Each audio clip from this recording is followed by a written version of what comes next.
Bonjour à toi, j'espère que tu vas bien. Je sais pas comment c'est chez toi, mais chez moi, en Allemagne où j'habite, il commence vraiment à faire frisquet. Aujourd'hui, il fait tout gris, il pleut, il y a du vent, bref. On voit que l'automne s'installe, les journées raccourcissent et la maman stressée que je suis commence à se dire c'est le début de saison pour les rhumes, les maux de gorge et autres joyeusetés. Alors dans ma dernière vidéo, je t'ai aussi raconté que ma fille, ma grande, prend maintenant le tram pour aller toute seule à l'école. Et tu sais, dans le tramway, il y a ces barres en métal, tu vois, là où tout le monde met ses mains. Et parfois, tu les regardes, ces barres, et tu te dis, n'ont pas l'air très nettes. Alors je sais bien que c'est pas plus mal que les enfants aient du contact avec certaines bactéries, certains germes, etc. parce que ça favorise le développement de leur immunité. Mais rien qu'à l'idée qu'elle mette ses mains sur cette barre un peu poisseuse, parfois ça me hérisse le poil.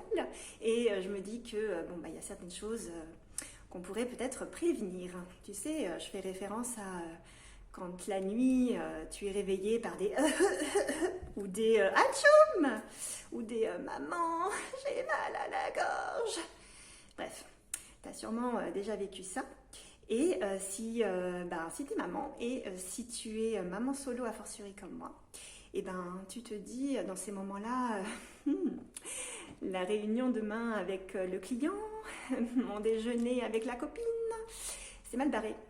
Et donc j'avais envie aujourd'hui de te proposer quelques petits trucs que j'utilise quand ce genre de situation se présente. Alors à la fois en prévention, et à la fois en curatif pour quand le mal malheureusement est arrivé. On va parler aujourd'hui des huiles essentielles.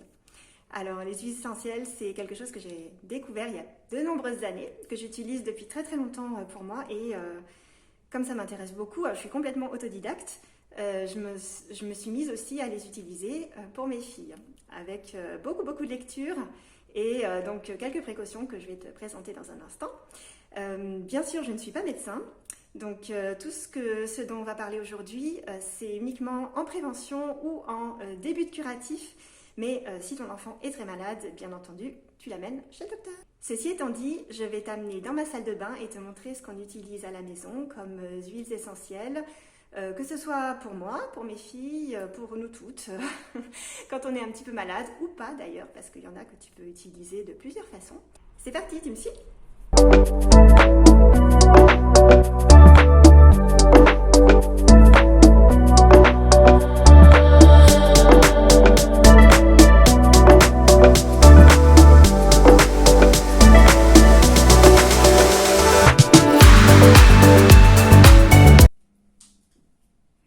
Coucou, alors on se retrouve dans ma salle de bain, tout simplement, en toute intimité.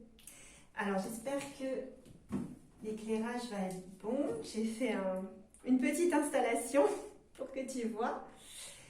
Bon, ok, on va dire que c'est bon. Alors, je voulais te proposer trois huiles essentielles qui sont un peu mon best-of. Quoique, ça a été difficile de faire un choix parce que j'adore les huiles essentielles, je les utilise beaucoup. Je me suis quand même limitée à 3. Éventuellement, dans une autre vidéo, on pourra, si le sujet t'intéresse, parler d'autres huiles. Mais d'abord, avant de commencer, je voulais te montrer un livre, qui est celui-ci, qui est le livre avec lequel j'ai commencé. Donc, comme son nom l'indique, c'est une véritable Bible. Je ne sais pas s'il est... il doit avoir été réédité, mais... ça fait longtemps que je l'ai. C'est une amie qui me l'avait offert il y a plus de 10 ans. Et ça a été mon livre de chevet pendant longtemps. J'adore ce livre. Il est vraiment absolument génial. Ça a été écrit par Danielle Festi, qui est pharmacienne. Il me semble qu'elle est décédée il y a quelques mois, si je ne dis pas de bêtises. En tout cas, elle a fait un travail magnifique et très très bon livre que je recommande. Je suis en train de me dire, j'espère que le son va être bon. Bon, on fait comme on peut. Alors, donc, les trois huiles que je voulais te présenter, elles vont être aussi bien pour les enfants, bien sûr, mais aussi pour toi. Et c'est ça qui est chouette. Parce que dans une optique de on ne veut pas qu'il y ait trop de cochonneries dans nos produits, On veut limiter les emballages avec les plastiques, machin bizarre. Voilà, on veut le meilleur pour nos enfants et tu sais certainement que dans les produits de grande consommation, que ce soit l'alimentation ou les produits de soins, tout ce qui est cosmétique, il y a parfois des ingrédients indésirables pour le corps de nos enfants comme le nôtre. Et donc ce qui est chouette avec les huiles essentielles, c'est que on peut faire plein de choses soi-même et elles sont on peut les utiliser de différentes façons. Donc à la fois pour se soigner, pour se renforcer le système immunitaire et pour faire des cosmétiques. Alors voilà pourquoi les 3 que je vais te présenter sont mes favorites. On commence avec l'huile essentielle de lavande.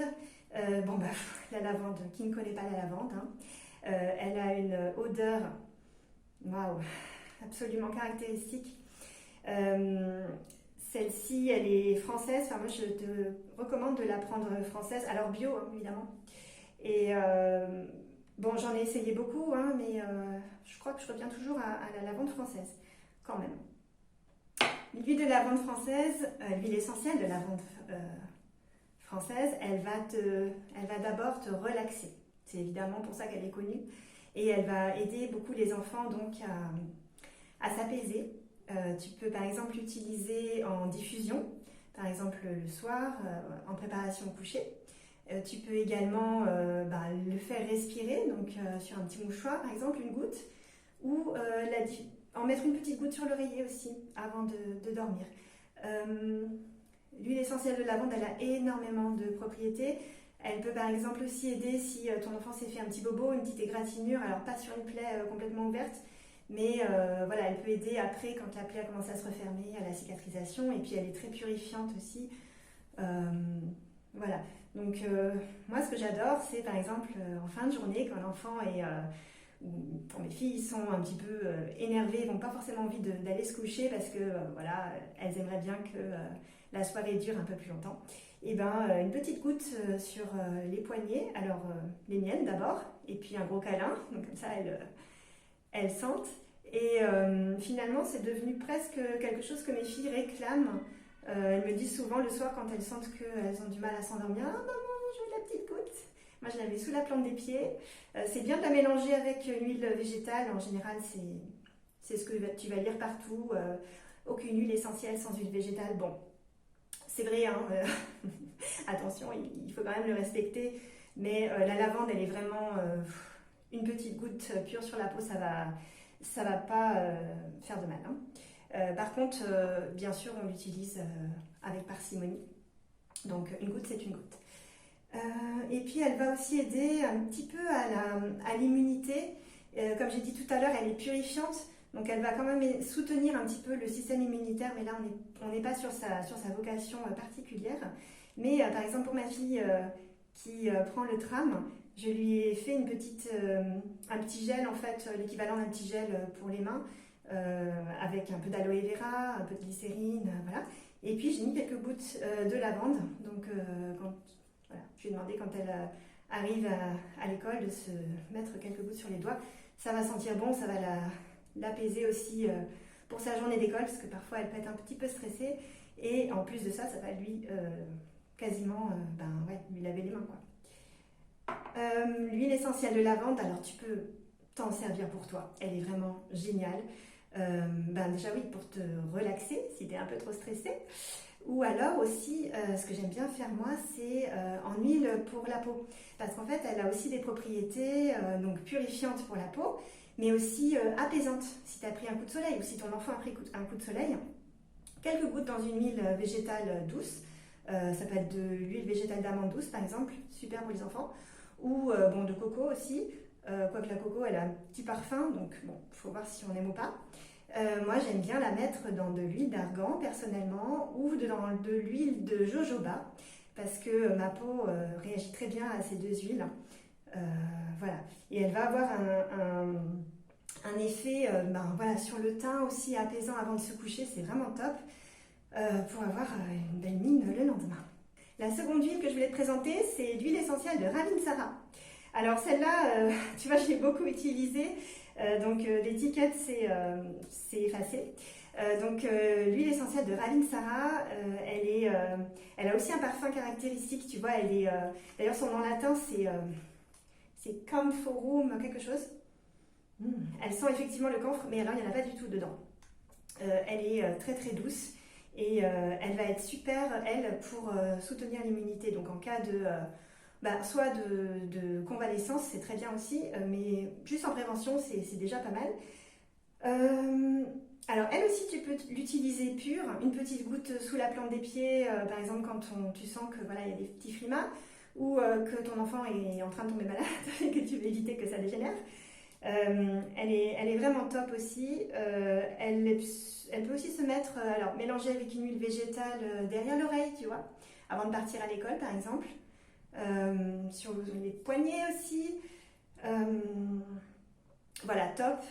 Elle peut être utilisée franchement d'après le livre, même chez les tout petits. Alors dans son livre, Daniel Festi dit que c'est à partir de 3 mois. Je t'avoue, j'ai pas testé dès 3 mois, j'ai pas eu besoin parce que mes filles n'étaient pas malades à cet âge-là, mais bon, apparemment tu peux l'utiliser dès 3 mois. Et elle est vraiment là, très très douce. Enfin là, je te confirme qu'elle est très douce.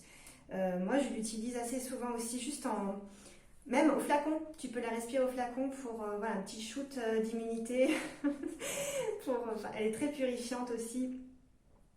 Il y aurait des tas de propriétés, je vais pas, comme je te dis, moi c'est autodidacte, je vais pas faire la liste ici, tu trouveras plein d'informations sur internet.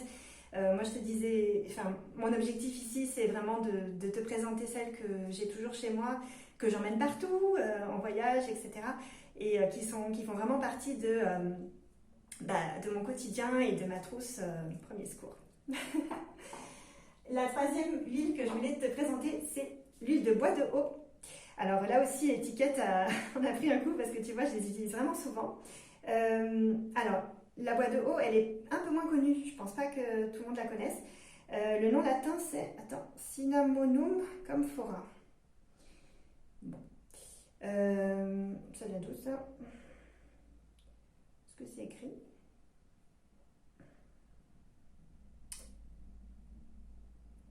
Bon, je sais pas. En tout cas, bio, non, je te conseille, comme toutes les huiles que j'utilise, elles sont bio en général. Celle-ci, alors, je l'ai découverte dans le bouquin que je t'ai présenté et elle est également super pour tout ce qui est immunité et notamment sphère ORL, pardon, chez les enfants. Donc là, on est vraiment dans le nez qui coule, dans le mal de gorge, donc quand tu sens que là, il y a déjà quelque chose qui s'installe. Elle est vraiment super. Tu peux aussi t'en servir chez les tout petits. Diluer, une goutte pour une goutte. Donc une goutte d'huile essentielle, une goutte d'huile végétale. Derrière les oreilles, les poignets, sous les pieds, etc. Super. Et alors elle a quelque chose de très bien, c'est qu'elle est aussi super pour les mamans. Parce qu'elle fait une peau, tu sais, elle raffermit un peu la peau, tu vois. Donc j'utilise aussi moi, enfant qui a le nez qui coule, maman qui a le nez qui coule, très souvent. Donc j'utilise toujours en soin de beauté, en fait, en 2 en 1.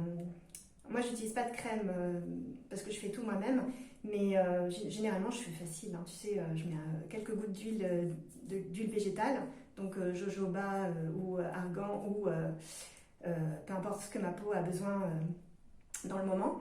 Et généralement, je mets juste de l'huile végétale et une goutte d'huile essentielle. Ça suffit la plupart du temps. De temps en temps, je mets un petit peu d'aloe vera, en fonction quoi. Mais ça fait une peau, déjà elle sent super bon, c'est pas négligeable.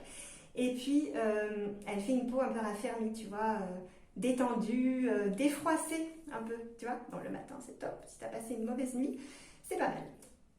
Donc voilà, je vais m'arrêter là parce que, comme je te disais ici, il ne s'agit pas de te faire un cours sur les propriétés des huiles, parce que voilà, je suis pas, j'ai pas prétention à avoir, à t'expliquer ça dans les détails, mais tu trouveras encore une fois plein de choses sur internet. Mais voilà, conseil de maman qui aime bien prendre les devants et qui aime bien ne pas être prise au dépourvu, même si on ne contrôle pas tout finalement. c'est un petit peu le jeu de la parentalité. Mais pour l'hiver, les débuts d'hiver, l'automne, etc. Et puis plus généralement toute l'année, puisque voilà, la lavande c'est très bien aussi pour les coups de soleil. Et ben voilà, lavande, Ravinsara et bois de haut. C'était mon top 3, il y en aura peut-être d'autres. Dis-moi si ça t'a plu en commentaire. Dis-moi aussi, toi, si tu as des trucs et astuces pour les débuts de refroidissement ou les débuts de nez qui coule ou les débuts de maman, j'ai mal à la gorge. Je suis sûre qu'il y en a plein d'autres. Et si tu as quelque chose de naturel, parce que pour moi c'est super important, et ben n'hésite pas à le partager. À bientôt pour une prochaine vidéo. Salut!